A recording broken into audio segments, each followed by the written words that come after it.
Shalom, selamat pagi GSCA Roy yang terkasih di dalam Tuhan Yesus. Mari kita mengikuti ibadah online pada saat ini. Kiranya ibadah ini menjadi penuh makna untuk mengubah hati semua orang.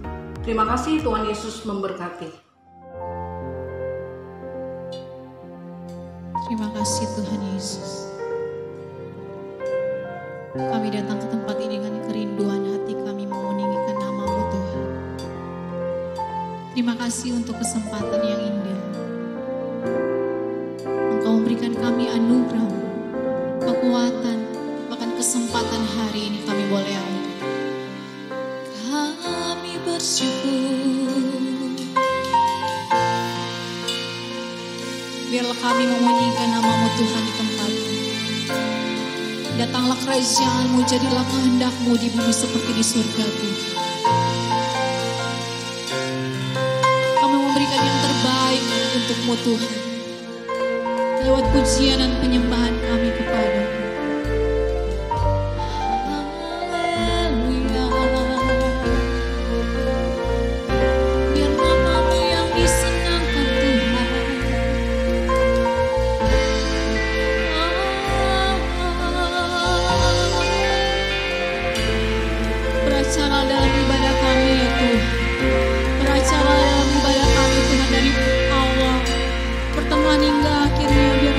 Seturut dengan kehendak dan mau-Mu ya Tuhan. Kami percaya Engkau hadir di tengah-tengah kami Yesus. Kami percaya Engkau melawat setiap kami Tuhan yang hadir dan menyaksikan Tuhan ibadah ini. Dan kami sungguh bangga Tuhan Yesus punya Allah sepenuhnya. Terima kasih Yesus. Terima kasih Tuhan.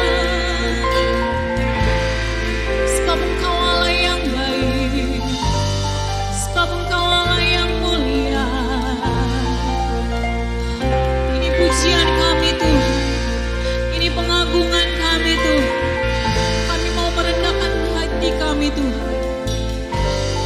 Untuk kami mau datang kepadamu ya Aba ya Bapa. Yesus, Engkau yang layak disembah, Engkau yang layak ditinggikan Tuhan.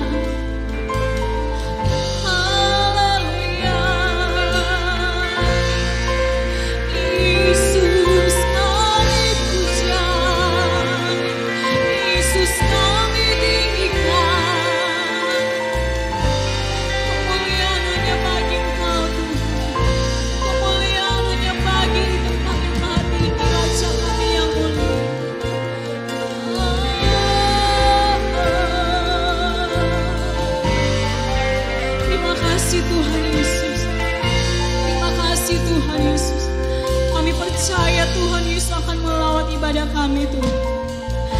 Kami percaya Engkau hadir tengah-tengah kami Tuhan Yesus. Dan kami membawa setiap hati kami, setiap doa-doa pengharapan kami, biarlah kehendak-Mu yang jadi atas kami ya Aba ya Bapa. Terpujilah Engkau Tuhan, terpujilah Kristus, terpujilah Tuhan yang juru selamat kami. Kami mau menyerahkan ibadah ini Tuhan Yesus. Dan kami tabiskan ibadah ini hanya di dalam nama Tuhan Yesus. Dan kami siap untuk meninggikan nama Tuhan. Yang percaya semua sama-sama katakan amin.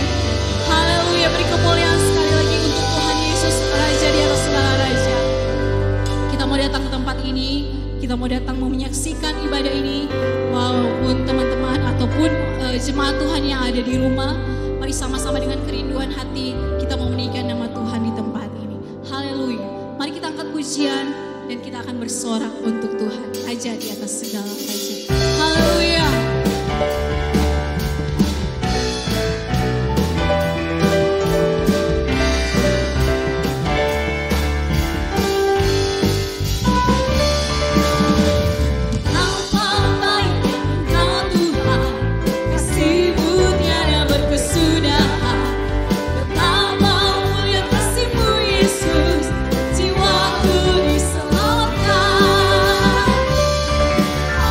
Betapa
masih mau memberikan yang terbaik untuk kamu lewat pujian kita hari ini.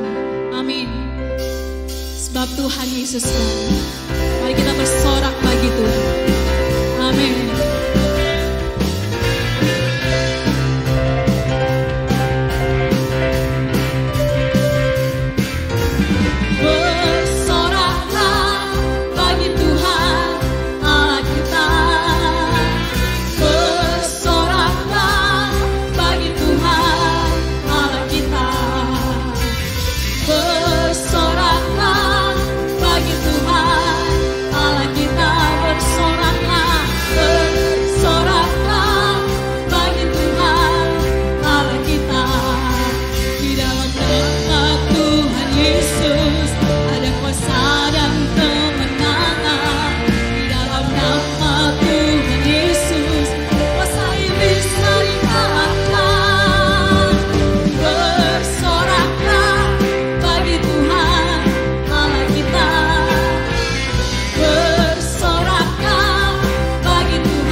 percaya Engkau memberkati setiap kami Tuhan. Bahkan kami yang hadir dan menyaksikan ibadah ini, kami sungguh percaya Engkau melawat setiap kami Tuhan. Dan saat ini Tuhan Yesus, kami akan dibentuk oleh kebenaran firman. Di dalam nama Tuhan Yesus Kristus, berbicaralah bagi kami. Haleluya. Amin. Selamat menyaksikan firman Tuhan dari hamba-Nya. Tuhan Yesus memberkati. Shalom, jemaat GSCA Elroy yang terkasih.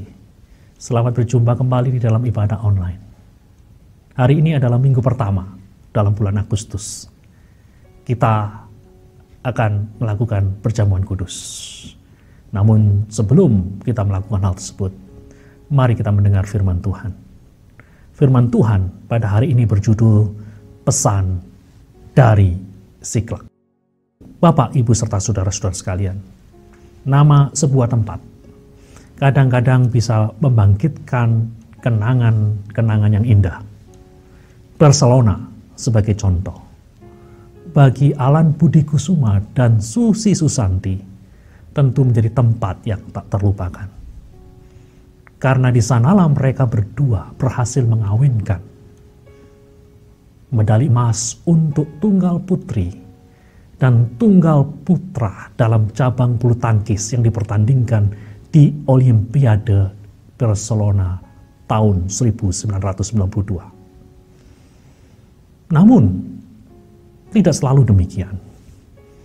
Penyebutan nama sebuah tempat kadang-kadang justru dapat membuka luka lama yang membangkitkan memori kesedihan dan duka lara. Auschwitz sebagai contoh, bagi orang-orang Yahudi syarat dengan kenangan yang kelam.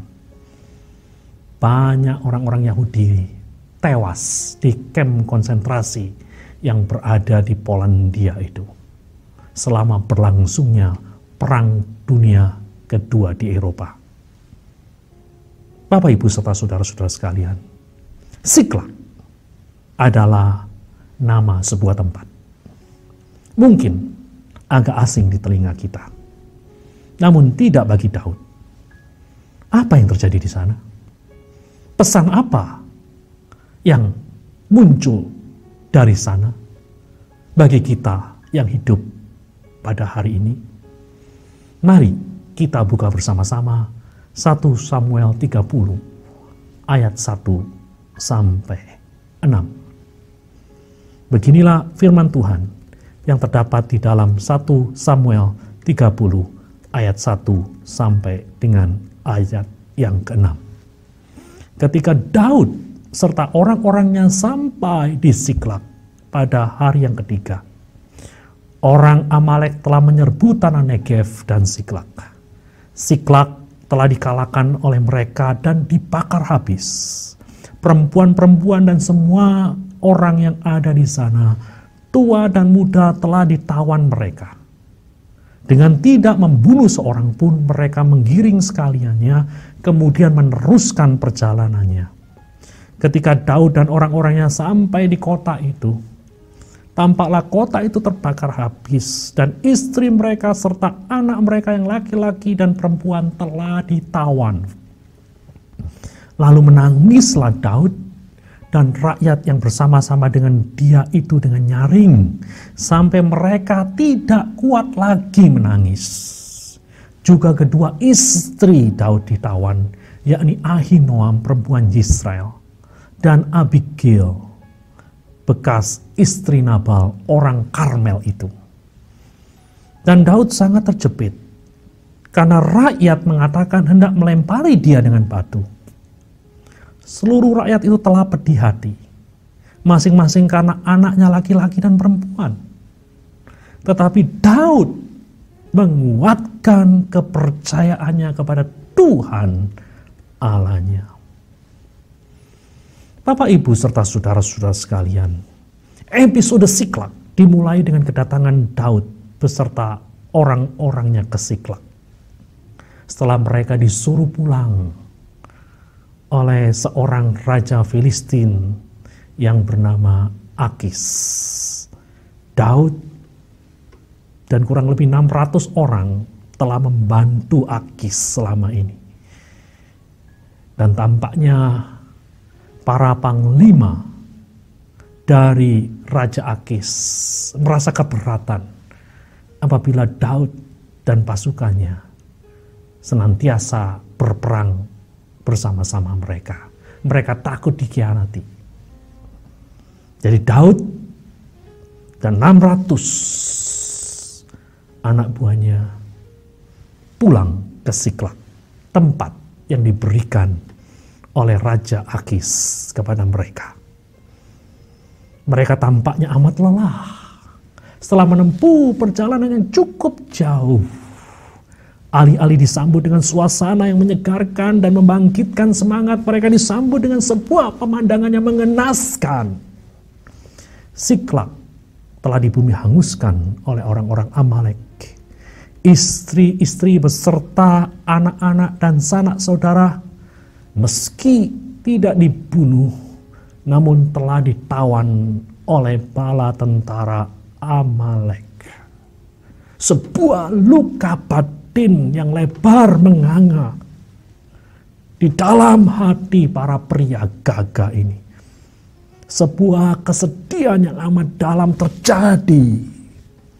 1 Samuel pasal 30 ayat yang 4 menggambarkan kondisi dengan kata-kata yang ringkas namun tajam. Lalu menangislah Daud dan rakyat yang bersama-sama dengan dia itu dengan nyaring, sampai mereka tidak kuat lagi menangis. Terjemahan yang lain menulis mereka menangis sampai tidak ada lagi kekuatan untuk menangis. Daud, pria yang disebut berkenan di hadapan Allah, pria yang dekat dengan Allah, mengalami sebuah pengalaman pahit, bahkan amat pahit. Dan inilah pesan pertama dari Siklag. Umat Allah, Anda, saya tidak kebal dengan pengalaman pahit, bahkan pengalaman yang sangat pahit. Dengar baik-baik apa yang tertulis di dalam Alkitab. Mereka menangis sampai tidak ada lagi kekuatan untuk menangis. Suatu saat dalam kehidupan kita, mungkin kita mengalami siklag semacam ini. Bisa jadi itu dimulai dengan hasil dari sebuah tes medis yang menyatakan bahwa Anda atau orang yang Anda kasihi sedang menderita penyakit yang serius. Bisa saja itu diawali oleh suatu telepon di malam hari yang memberitahu orang yang Anda kasihi telah wafat. Bisa saja itu dimulai dengan sebuah surat yang berisikan berita pemberhentian hubungan kerja atau pemecatan. Bisa saja itu dimulai dengan sebuah email atau WA yang berisikan pemutusan hubungan cinta kasih yang telah lama terjalin. Dan itu membuat Anda patah hati. Saudara-saudara yang terkasih, saya, Anda rentan dengan pengalaman pahit, sama seperti Daud. Jadi pesan pertama dari Siklag ini diharapkan dapat membangunkan kesadaran orang-orang Kristen yang tersihir oleh tipu daya Injil kemakmuran dan Injil kesehatan. Injil yang memberitakan bahwa orang Kristen yang sejati tidak mungkin mengalami pengalaman pahit semacam sakit penyakit, hubungan yang retak, kegagalan, kemiskinan. Injil yang telah mempersempit ruang pengembalaan Allah hanya sebatas pada padang rumput hijau dan air yang tenang. Injil yang telah dengan sengaja membuang lembah kekelaman sebagai ruang pengembalaan Allah. Injil yang bernyanyi, Ketika aku berada di padang rumput hijau, Allah itu baik, mengasihi dan memberkatiku. Ketika aku berada di padang rumput gersang, Allah itu tidak peduli dan mengutukiku. Ketika aku berada di dalam nikmat berbaring, Allah itu pemelihara dan penjagaku. Ketika aku berada di dalam sakit berbaring, Allah itu tuli dan marah kepadaku. Injil yang lupa dengan kata-kata Yesus yang terekam di dalam Yohanes 16 ayat 33. Di dalam dunia kamu menderita penganiayaan. Terjemahan yang lain mengatakan di dalam dunia kamu menderita berbagai macam kesulitan. Tetapi kuatkanlah hatimu. Aku telah mengalahkan dunia. Kedekatan dengan Allah bukan jaminan bahwa kita akan bebas dari kesulitan dan kepahitan. Pengalaman seorang rohaniwan yang bernama Jerry Sittser di dalam bukunya A Grace Disguised, kasih karunia yang terselubung, menjadi bukti nyata. Di dalam bukunya, Jerry Sittser mengisahkan pengalaman Siklak di dalam hidupnya. Suatu hari di dalam perjalanan pulang dari pelayanan dan kunjungan di penampungan orang-orang Indian di pedesaan Idaho, minibus yang ia tumpangi bersama dengan keluarganya ditabrak dari depan oleh sebuah mobil yang dikemudikan seorang pengemudi mabuk. Hari itu, Jerry benar-benar mengalami siklak di dalam hidupnya. Ibunya, istrinya, dan salah satu putrinya tewas seketika di depan matanya. Jerry menuliskan pengalamannya. Perempuan yang telah saya nikahi selama 20 tahun meninggal. Kesayangan saya Diana Jane, anak kami yang ketiga, meninggal. Ibu saya yang telah melahirkan dan membesarkan saya meninggal. 3 generasi pergi dalam sekejap. Itulah pesan pertama dari Siklak. Anda dan saya rentan dengan pengalaman-pengalaman pahit di dalam hidup ini. Kini marilah kita kembali kepada teks 1 Samuel pasal yang ke-30.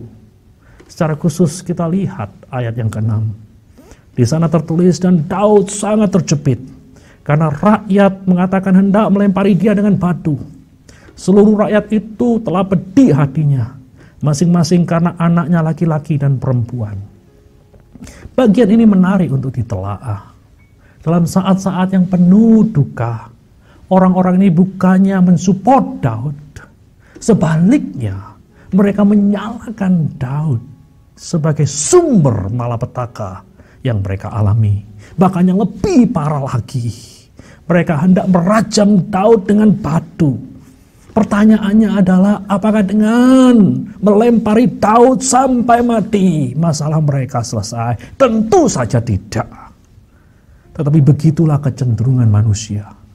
Dalam situasi yang traumatis, logika kerap kali menjadi pudar. Dan kebutuhan mencari kambing hitam menjadi sesuatu yang benar-benar nyata. Pernahkah Anda mengalami pengalaman yang serupa? Ketika malapetaka dan kesulitan datang, bukannya Anda saling menguatkan, tetapi Anda sebaliknya saling menyalahkan.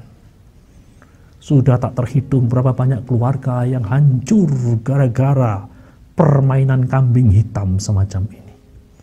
Ketika suami di PHK atau gagal di dalam usaha, bukannya memberi dukungan sang istri, malah menyalahkannya. Ketika anak terjatuh dan dirawat di rumah sakit, bukannya memberikan dukungan emosional kepada istri yang tengah gelisah dan kalut, suami menyebut dia sebagai ibu yang tidak becus, yang tidak sanggup menjaga anak-anaknya dengan baik. Sebuah pertanyaan besar, apakah dengan terlibat di dalam permainan kambing hitam ini masalah selesai? Tidak, sama sekali tidak. Inilah pesan kedua dari Siklak. Waspadalah. Dalam situasi yang sulit, dan traumatis, sering logika atau akal sehat menjadi pudar karena pengaruh dari nafsu untuk mencari kambing hitam. Mungkin kita perlu belajar dari keluarga almarhum Roni Pati Nasarani, seorang pemain sepak bola yang terkenal di Indonesia pada dekade 1970-an. Ketika kedua anaknya yang bernama Benny dan Jerry terperangkap di dalam penggunaan narkoba, keluarga Roni Pati tidak saling menyalahkan. Mereka saling merapatkan barisan, membangun kekuatan untuk mempercepat pemulihan. Dengar kesaksian dari Roni Pati.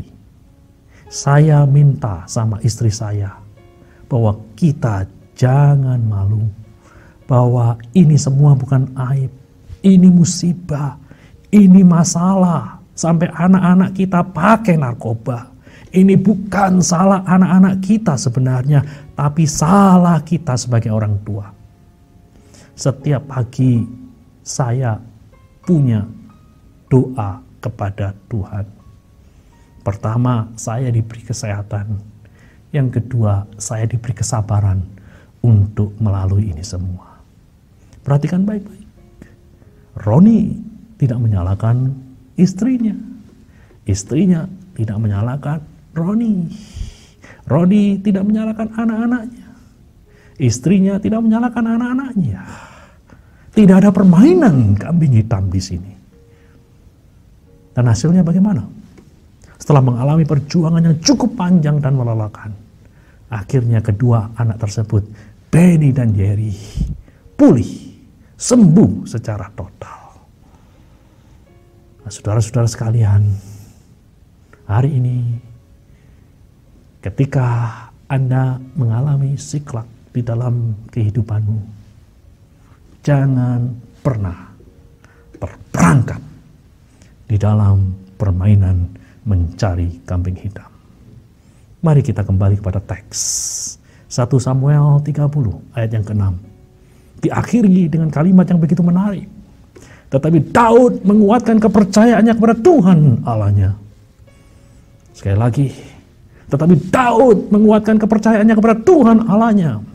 Di saat dunia sepertinya mau runtuh, di saat orang-orang yang begitu loyal kepadanya mulai runtuh loyalitasnya, Alkitab mencatat Daud semakin menyandarkan hidupnya kepada Allah.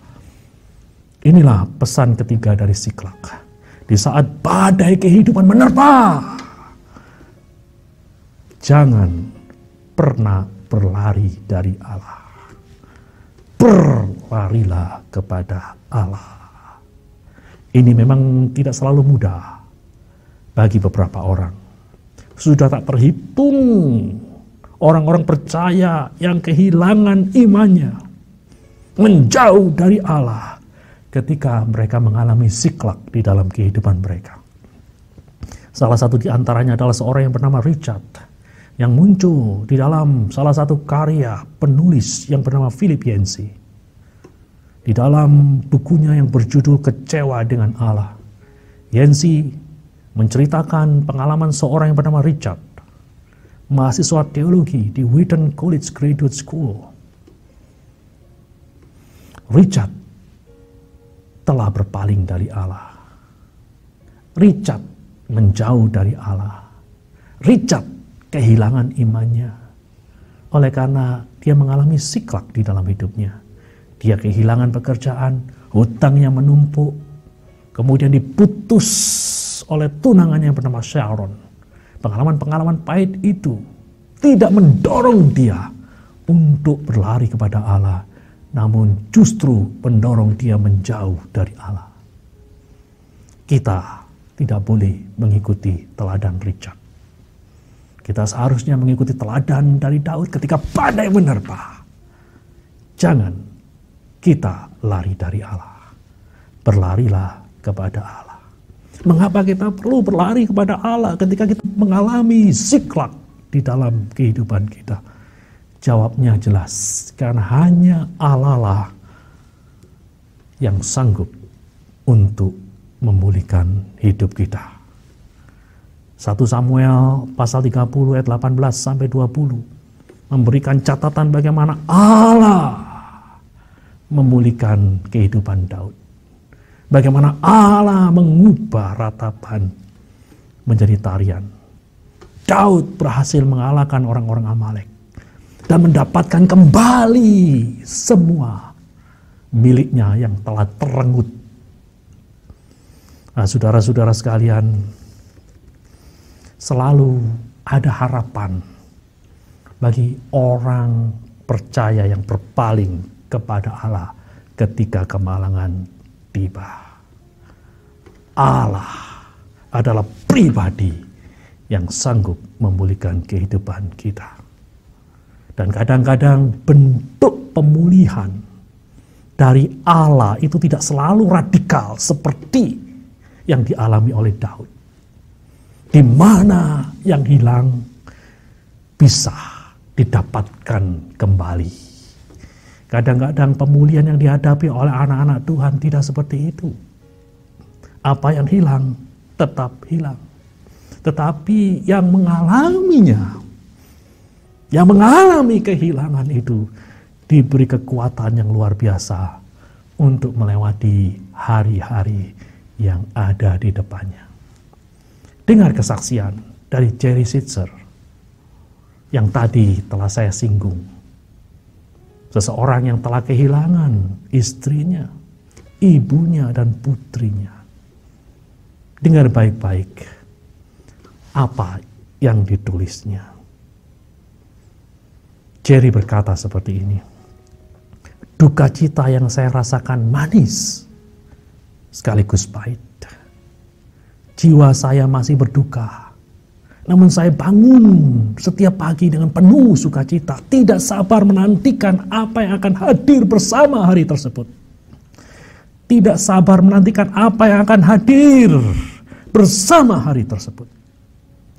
Tidak pernah saya merasakan kesakitan sebesar yang saya alami dalam 3 tahun terakhir ini. Namun tidak pernah sebelumnya saya mengalami kesukaan yang sedemikian besar atas anugerah hidup hari lepas hari yang saya terima. Tidak pernah saya merasa begitu hancur. Namun tidak pernah saya merasa begitu utuh.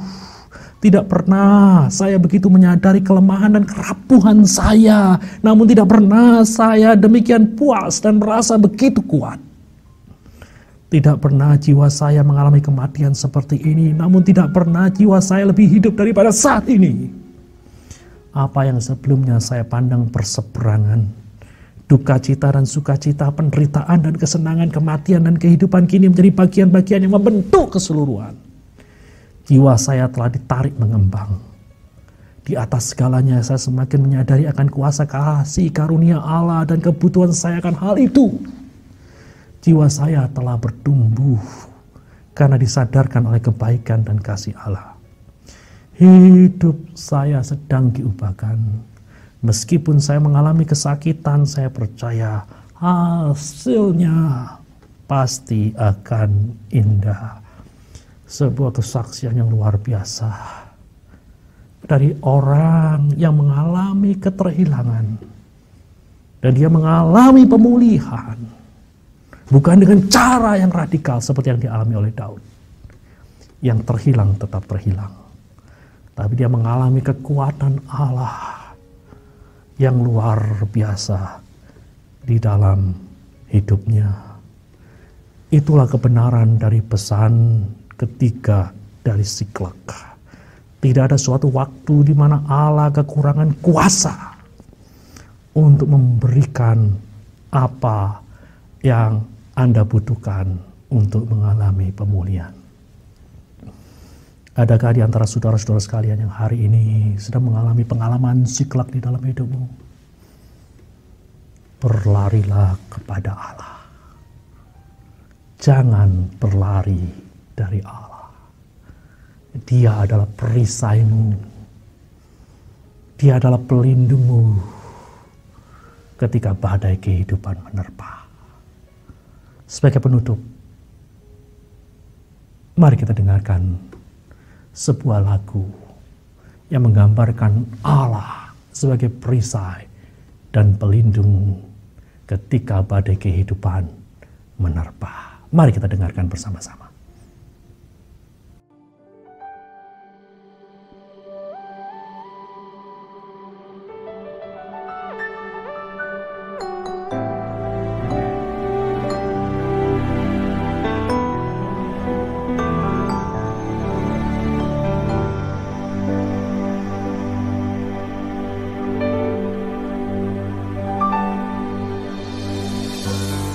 Engkaulah perisaiku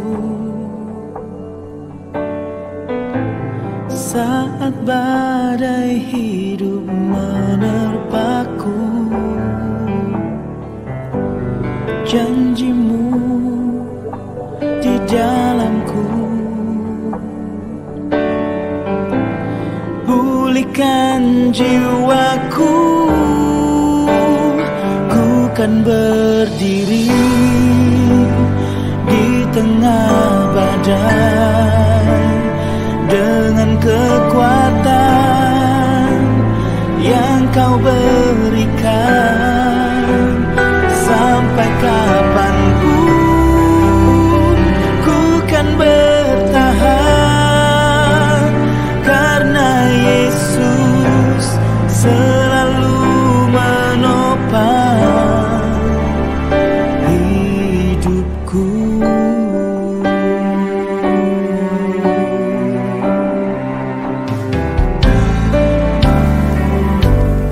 Engkaulah perisaiku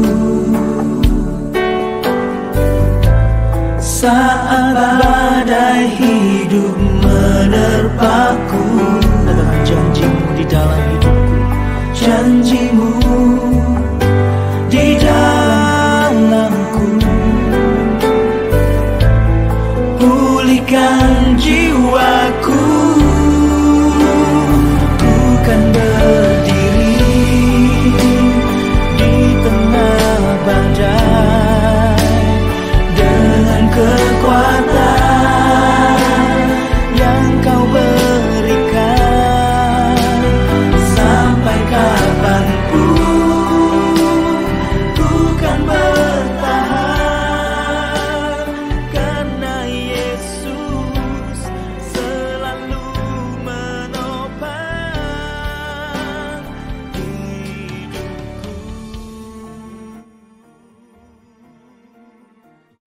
Bapak, Ibu, serta saudara-saudara sekalian, di akhir dari pemberitaan firman Tuhan ini, adakah di antara saudara-saudara sekalian yang sehari-hari ini sedang mengalami pengalaman siklak di dalam hidupmu?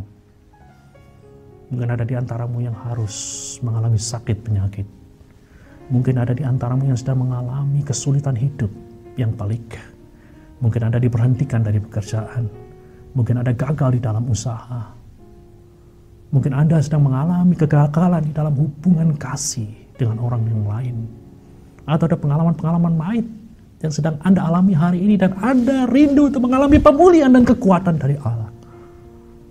Jadi kalau Anda sedang mengalami siklak pada hari ini, perlu pertolongan dari Tuhan, taruh tangan kananmu di dadamu.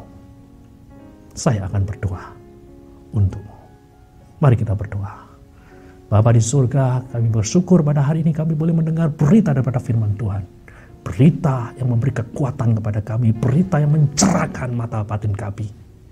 Dan kini hamba-Mu berdoa untuk umat-Mu yang hari ini sedang mengalami pengalaman-pengalaman siklak di dalam hidupnya, dan mereka membutuhkan Engkau untuk memulihkan hidup mereka. Tuhan, pulihkan mereka, kuatkan mereka. Terima kasih Tuhan. Dan kami juga berdoa pada hari ini untuk seluruh jemaat GCI Roy. Hamba-Mu berdoa supaya Engkau juga memberkati dan menjadi penolong di dalam kehidupan mereka. Demi nama Tuhan Yesus kami berdoa. Amin.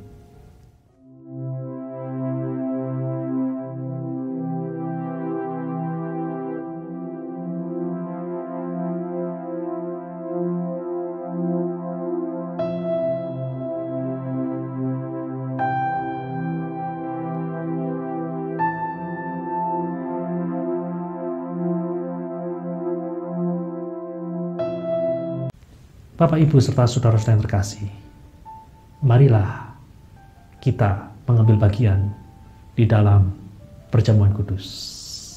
Sebelum elemen-elemen dari perjamuan kudus dibagikan, saya mengajak Anda semua untuk melakukan apa yang disebut dengan nama uji diri.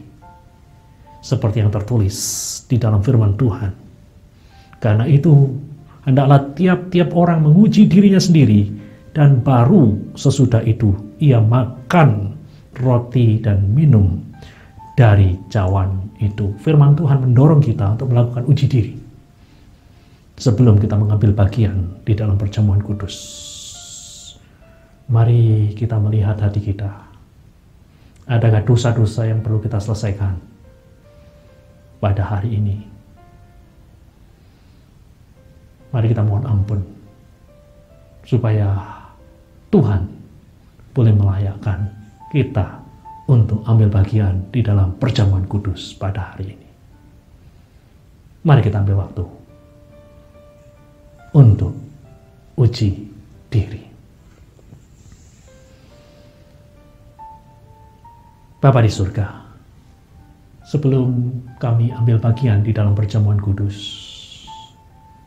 kami mengizinkan Roh-Mu untuk menelusuri seluruh kehidupan kami, bahkan kehidupan batin kami yang boleh jadi tersembunyi dari orang-orang luar.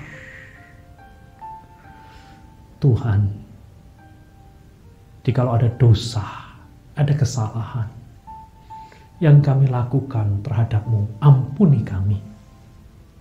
Jika ada dosa, ada kesalahan yang kami lakukan, dan itu menyakiti saudara-saudara seiman kami, atau orang yang lain, Tuhan ampuni kami. Dan biarlah darah yang kudus menyucikan kami dari segala dosa kami, dan melayakkan kami untuk ambil bagian di dalam perjamuan kudus pada hari ini. Demi nama Tuhan Yesus, kami sudah berdoa. Amin. Bapak, Ibu, serta saudara-saudara sekalian, sekarang saya memberi kesempatan kepada kepala keluarga atau kepada salah satu anggota dari keluarga Anda untuk membagikan unsur-unsur dari perjamuan kudus.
Jikalau semuanya telah siap, kini angkatlah roti dengan tangan kanan Anda. Dan dengarlah firman Tuhan. Inilah tubuhku yang diserahkan bagi kamu. Perbuatlah ini menjadi peringatan akan aku. Mari kita makan roti yang melambangkan tubuh Tuhan Yesus yang terpecah-pecah bagi kita. Demi nama Tuhan Yesus, mari kita memakannya.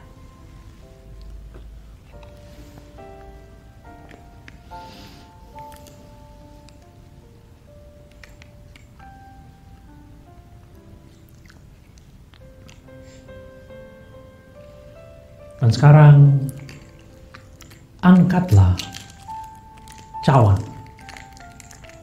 dengan tangan kanan Anda. Dan dengarlah firman Tuhan. Cawan ini adalah perjanjian baru yang dimeteraikan oleh darahku. Perbuatlah ini setiap kali kamu meminumnya menjadi peringatan akan aku. Mari kita minum cawan yang berisikan anggur yang melambangkan darah Tuhan Yesus yang tercurah untuk menebus dosa-dosa kita. Demi nama Tuhan Yesus, mari kita minum bersama-sama.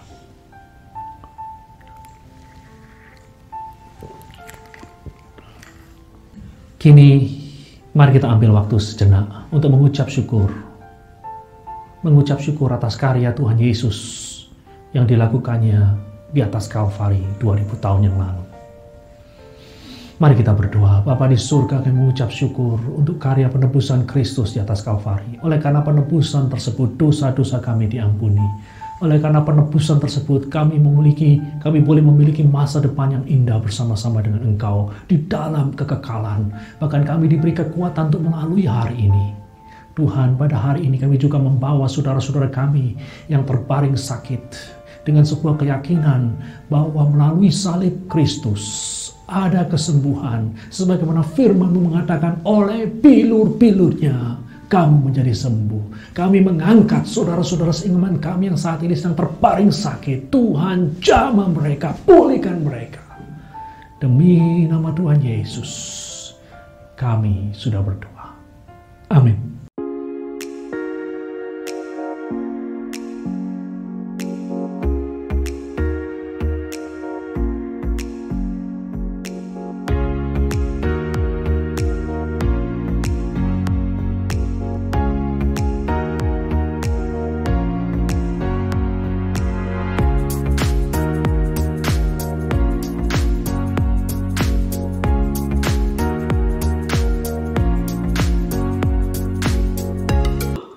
Haleluya, kita telah mendengarkan kebenaran firman Tuhan. Kiranya firman Tuhan menjadi rema di dalam kehidupan kita. Tiba saatnya kita mengambil bagian yang terbaik, yaitu berinvestasi bagi kerajaan Allah melalui persembahan yang dapat diberikan melalui OPPO, GoPay atau transfer ke BCA Gereja Sidang Jemaat Allah dengan nomor 26830285517.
Jangan lupa untuk like dan subscribe di channel YouTube ini untuk mendapatkan informasi terkini dari GSCA Eroy. Mari kita mempersiapkan hati kita untuk menerima berkat dari hamba-Nya. Bapak, Ibu, serta saudara-saudara sekalian, marilah kita akhiri ibadah online ini dengan doa berkat. Sebelum doa berkat disampaikan, saya mendorong Bapak, Ibu, serta saudara-saudara sekalian untuk tetap berdoa agar wabah COVID-19 ini boleh berlalu dari negara kita dan kita boleh bertemu di dalam ibadah onsite. Mari kita berdoa. Bapa di surga, kami mengucap syukur untuk ibadah online yang telah berlangsung dengan baik. Dengan segala keterbatasannya, kami semua yakin bahwa Engkau telah memberkati kami. Kini kami akan berpisah satu sama lain, melanjutkan tugas-tugas kami, melanjutkan aktivitas kami. Kami berdoa supaya kami boleh menghayati penyertaan-Mu, karena kami tahu persis Engkau selalu berserta dengan kami. Perlindungan-Mu menyelimuti kami, sehingga kemanapun kami pergi, kami akan senantiasa aman. Kami dijauhkan dari COVID-19. Kehidupan kami diberkati oleh-Mu, sehingga kami tidak mengalami kekurangan di masa-masa pandemi ini. Terima kasih Tuhan. Jemaat El Roi, kini angkatlah kedua belah tangan-Mu. Tuhan memberkati dan melindungi engkau. Tuhan menyinari engkau dengan wajahnya dan memberimu kasih karunia. Tuhan menghadapkan wajahnya kepadamu dan memberimu damai sejahtera. Demi nama Tuhan Yesus, semua yang percaya berkata, Amin.